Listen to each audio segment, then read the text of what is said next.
ক্ষমতায় এসেই দেশে বসবাসকারী অবৈধ অনুপ্রবেশকারীদের নির্বাসিত করতে শুরু করেছেন যুক্তরাষ্ট্রের প্রেসিডেন্ট ডোনাল্ড ট্রাম্প। বিমানে তুলে তাদের পাঠানো হচ্ছে বিভিন্ন দেশে। এমন দুটি মার্কিন বিমানকে অবতরণ করতে দেয়নি কলম্বিয়া। এর জেরে কলম্বিয়ার বিরুদ্ধে কড়া ব্যবস্থা নেওয়ার হুমকি দিয়েছিলেন ট্রাম্প।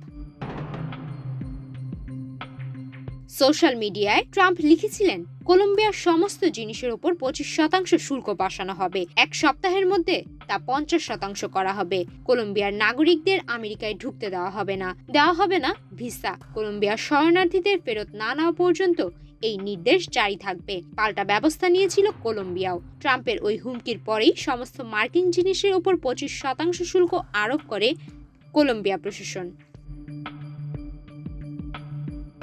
এদিকে ট্রাম্প লিখেছিলেন, কলম্বিয়ার বিরুদ্ধে আরো ব্যবস্থা নেওয়া হবে। ট্রাম্পের মতে, কলম্বিয়া দেশের দুষ্কৃতিকারীদের আমেরিকায় পাঠিয়ে দিয়েছিল বেআইনিভাবে। তাদের ফিরিয়ে নিতে তারা বাধ্য।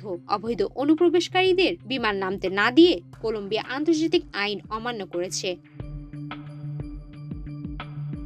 তবে যুক্তরাষ্ট্র ও কলম্বিয়ার এসব পাল্টাপাল্টি নিষেধাজ্ঞা ও শুল্ক আরোপের পর কিছুটা নমনীয় হয়েছে কলম্বিয়া। পরে কলম্বিয়া জানায় তারা ট্রাম্পের সব শর্ত মেনে নিতে রাজি। বেআইনিভাবে যারা যুক্তরাষ্ট্রে ঢুকেছে তাদের সবাইকে ফেরত নেবে কলম্বিয়া।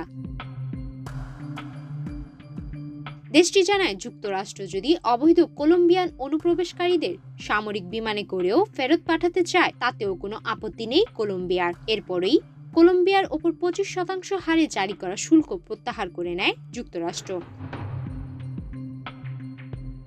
গুস্তাভো পেট্রো রোববার 25 জানুয়ারি জানান, সব বিষয়ের কিছু নিয়ম ও প্রটোকল আছে। শরণার্থীদের সঙ্গে আমেরিকা যে ব্যবহার করেছে তা অন্যায়। তাদেরকে সামান্য সম্মানটুকুও দেখানো হয়নি। শরণার্থীরা দুষ্কৃতিকারী নন। সহানুভূতির সঙ্গে তাদের সঙ্গে কথা বলা উচিত। আমেরিকা সে কাজ করেনি, তাই আমি আমেরিকার সেনাবাহিনীর বিমান ফেরত পাঠিয়ে দিয়েছি।